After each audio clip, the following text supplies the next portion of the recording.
Here to dive into industry trends with leading ETF experts, this is ETF Spotlight with Neena Mishra. Hello and welcome to ETF Spotlight. I'm your host Neena Mishra. My guest today is Brandon Rexowski, Director ETF Product Development at VanEck. And as a reminder again, we are all working from our homes in different cities, and we are recording this via a Skype conference call. So my apologies in advance if the audio quality is not up to the mark, but we are trying to do the best that we can in these challenging times. Brandon, welcome. How are you doing? I'm doing well, all things considered. So thank you for having me. It's a pleasure to be on. Sure. So let's talk a little bit about the market in general. We just wrapped up a brutal quarter. In fact, it was the Dow's worst first quarter ever. And we have seen some calm in the market over the past few days after very, very chaotic trading. And in fact, we have no idea if the worst is over. What are your thoughts on the current market conditions? Yeah, I mean, as markets began to sell off in late February, it was really surreal to see how quickly and how far markets fell. I think market participants were scrambling in the early days of the sell-off to understand what impacts COVID-19 would have on various regions and sectors. And clearly, self-isolation policies are weighing on many areas of the market, but there remain many unknowns around the timeline. You know, the curve that we hear about, when will that flatten in the United States? When will Americans get back to something resembling normal life? We think we'll slowly start to learn more and more from the data here in the U.S., which may give us a better understanding of the trajectory of this pandemic. But clearly, on the bright side in the U.S., there's both monetary and fiscal support helping the markets, but certain areas of the markets are probably more susceptible to declining growth than others. Cyclical companies, retail, hospitality, the usual suspects in a downturn. Energy companies with lower demand are probably taking a back seat to defensive sectors in many investors' portfolios. So we'll see how this all plays out in the weeks to come. Yes, I agree with you. We have very little idea about how this virus is going to spread, about its path, and when we will recover from this crisis, when the markets will return to normal. But we will, hopefully sooner than we currently expect. And many experts say that high-quality, cash-rich companies with strong balance sheets would probably be winners when we get to the other side of this. In your opinion, which kind of companies are likely to survive and emerge stronger from this crisis? Yeah, it's really hard to say, but to your point, companies that have positioned themselves for long-term competition, we think are attractive in this particular market environment. That speaks to the concept of strong companies, great companies within their industries, those that have been able to build these competitive advantages that position themselves well against competition. That doesn't mean that any of these particular companies that are very well established and have built up these differentiating features and characteristics aren't susceptible to the downturn, cyclicality. There are certain companies that frankly operate in areas that are hard to navigate, based purely on decreasing demand, slower growth, et cetera. But those companies that have positioned themselves and do have strong balance sheets and can remain profitable and have returns in excess of cost of capital into the future, are those that are probably very appealing for investors to look to in these times. So you mentioned competitive advantage in this environment. So that takes us to the topic of moat investing. So please talk a little bit about moat investing and what are the different sources of moat? Certainly, yeah. Moat investing is nothing new. The idea of identifying great companies with competitive advantages has been a focus of many investors for quite some time.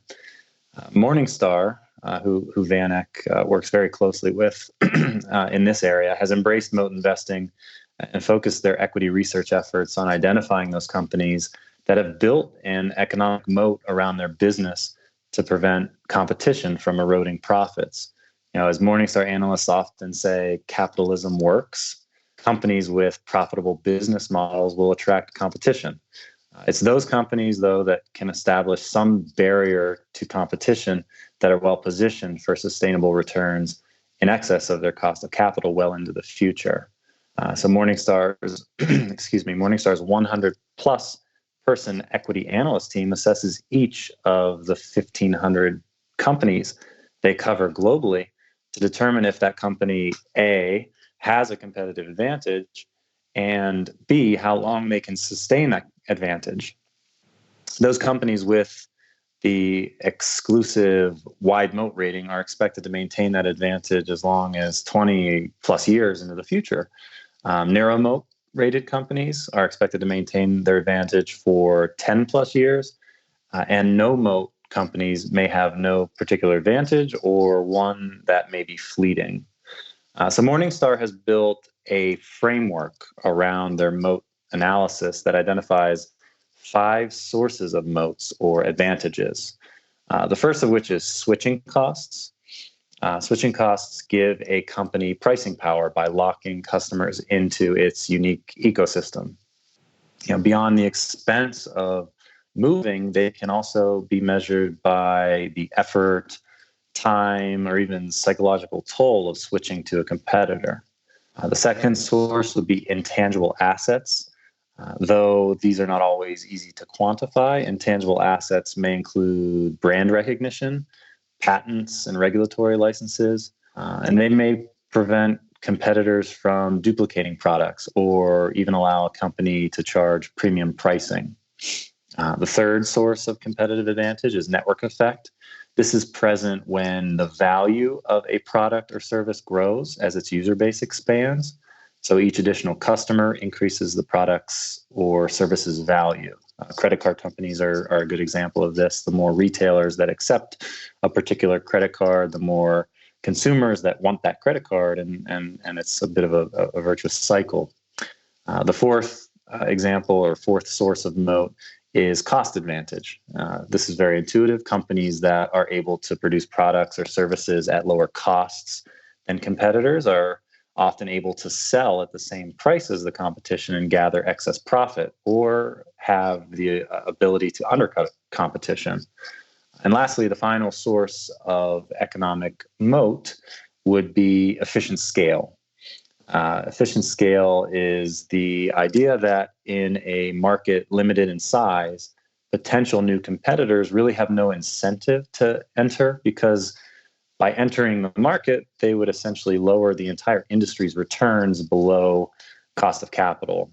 Rail companies are a good example of this. Rail lines were laid and are established in most regions in North America. So there's not really an economic incentive for a company to come in and lay a whole series of rail lines. There's there's not enough of a client base to service. So a classic example of efficient scale. And that those are the 5 sources of economic moats. Very interesting.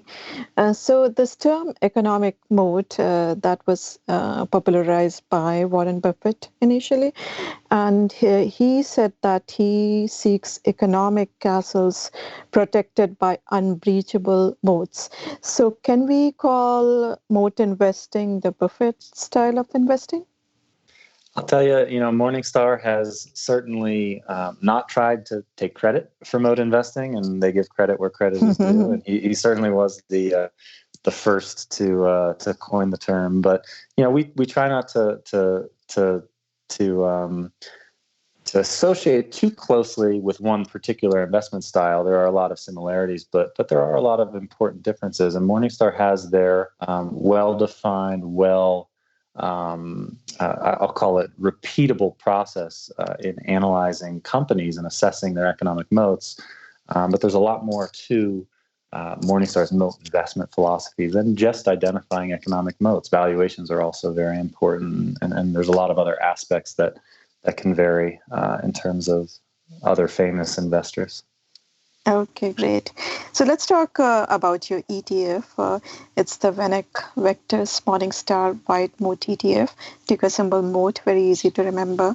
So tell us how holdings are selected for inclusion and how they are weighted. I understand it's equal weighting in the portfolio, correct?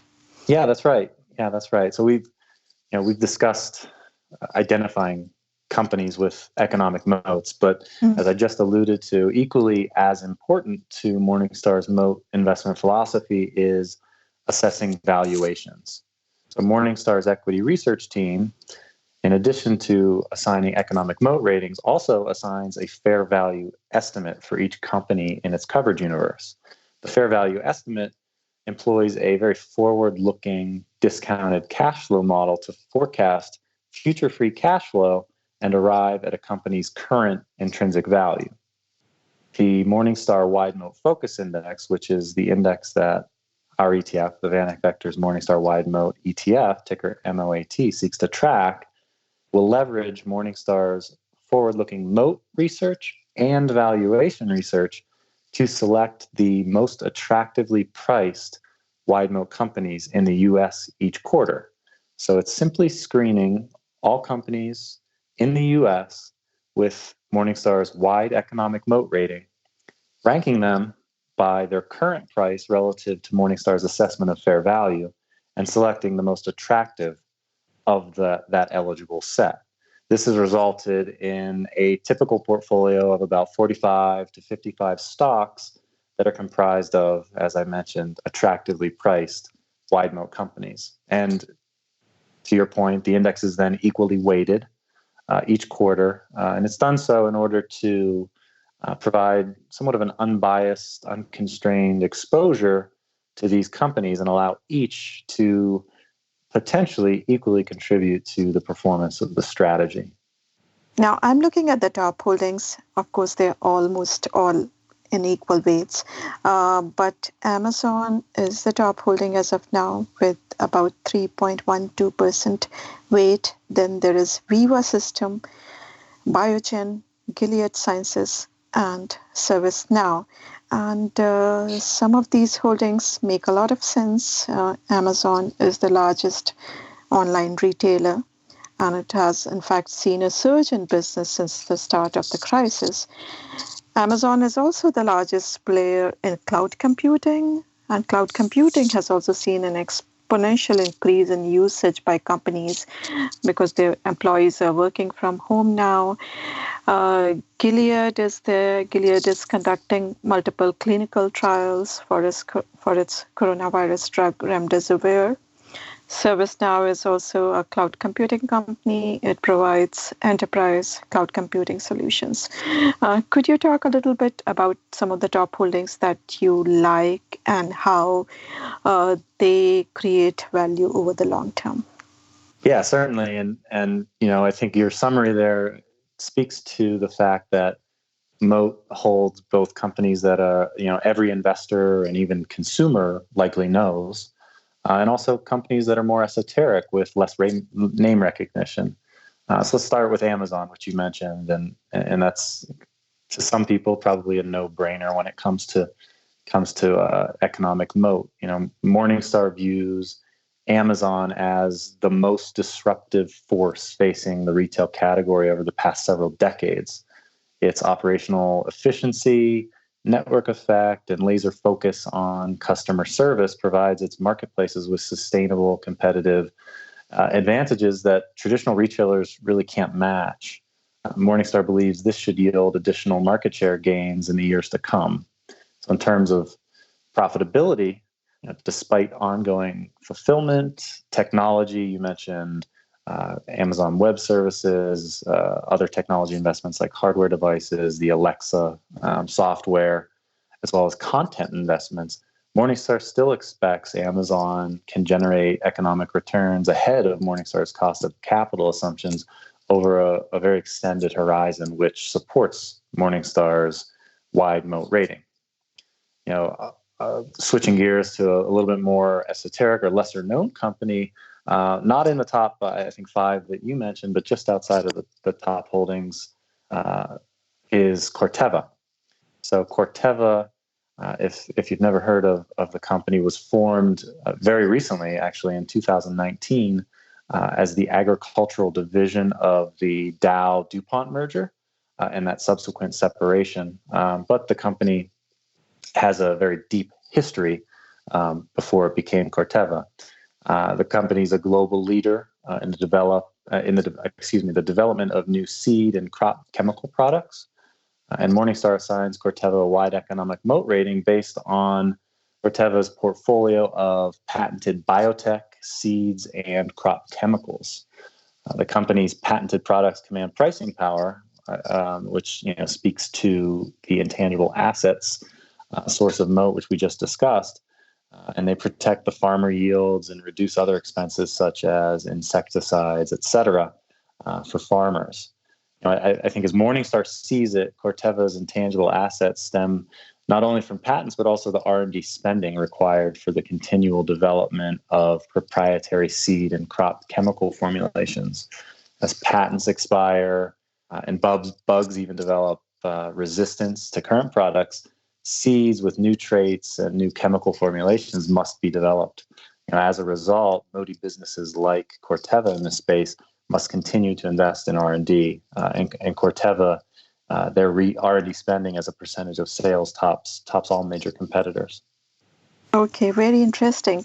Now, looking at the sector exposure, information technology and healthcare are the top weightings. They get the top weightings, and these are the best performing sector year to date, even though even the best performing are really bad this year. They are down 12 and 13% respectively. The third sector is financials. Now, I have a question about financials. It is one of the worst performing sector year to date, down more than 30%. And, many are worried about financials because of low interest rates and also a rising possibility of bankruptcies among oil companies or retailers. So could you tell us a little bit about your outlook on those sectors? Sure. Financials, I think, is a very interesting point that you made. Financials, the weighting in the underlying index of Moat's portfolio actually just increased a week or so ago at the index's quarterly review. Financials exposure was dialed up a bit with the addition of some banks, Bank of America, U.S. Bank Corp, and other financial services companies. And it's really, I think, speaks to the dynamic nature of the investment philosophy, the investment strategy behind the Morningstar Wide Moat Focus Index and Moat.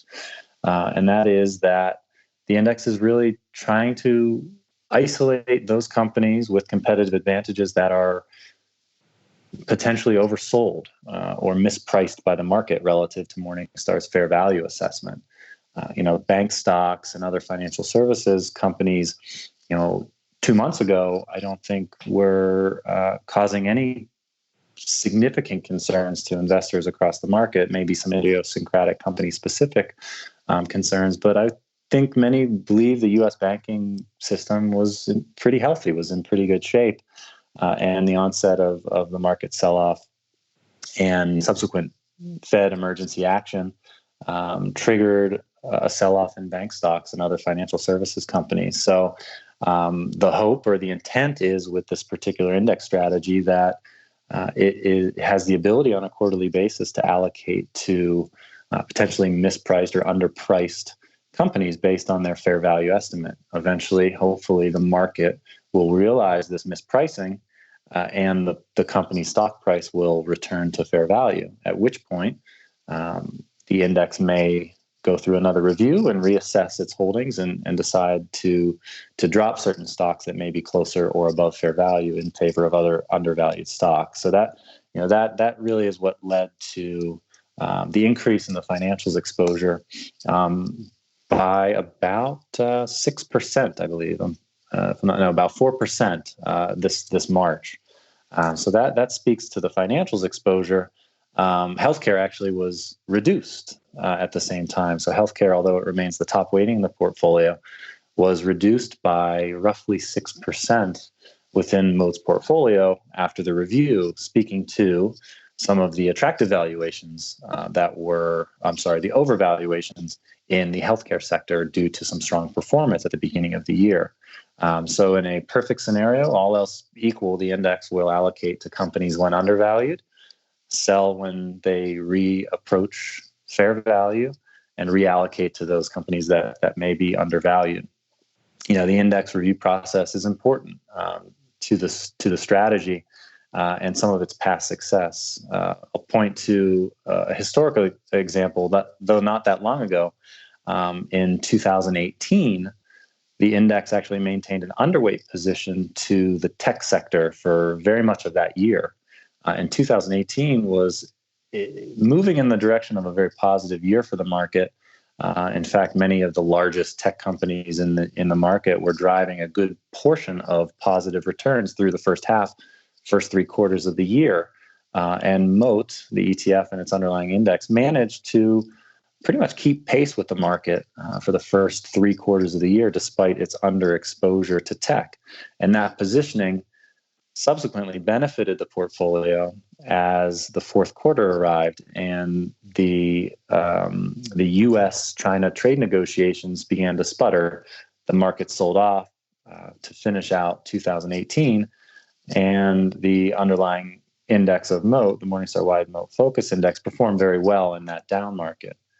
Fast forward to December of 2018, after the market had sold off, the index actually increased its tech exposure based on the valuation profile of wide moat companies in the U.S. It actually added some semiconductor companies that appeared very undervalued relative to Morningstar's fair value.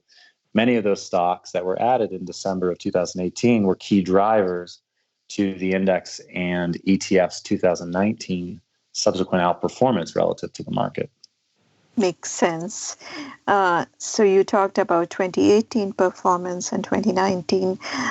This ETF made its debut in 2012.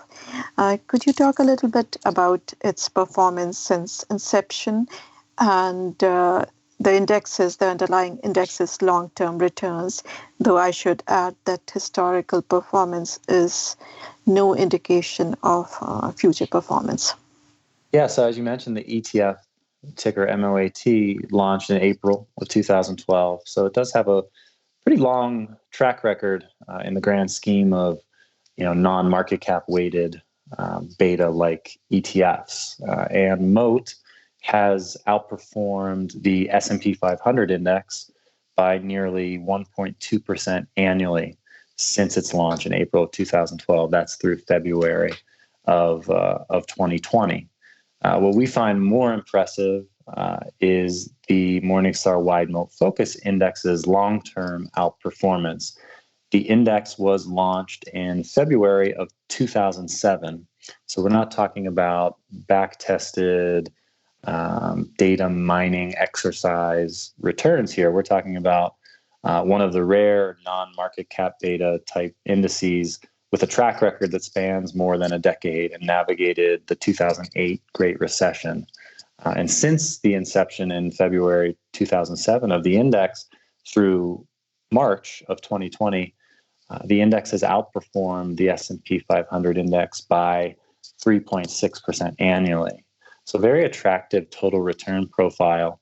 That's not to say that there are not periods of underperformance. The index is, as I described, allocating to oversold companies, and at times it takes some time for some of those companies to realize their fair value. So there are periods, like any strategy, where there might be underperformance, but we like to point to longer term holding periods, long term rolling returns over long periods of time, and see how this strategy has more often than not outperformed the market when you look at longer term periods since its inception in February 2007.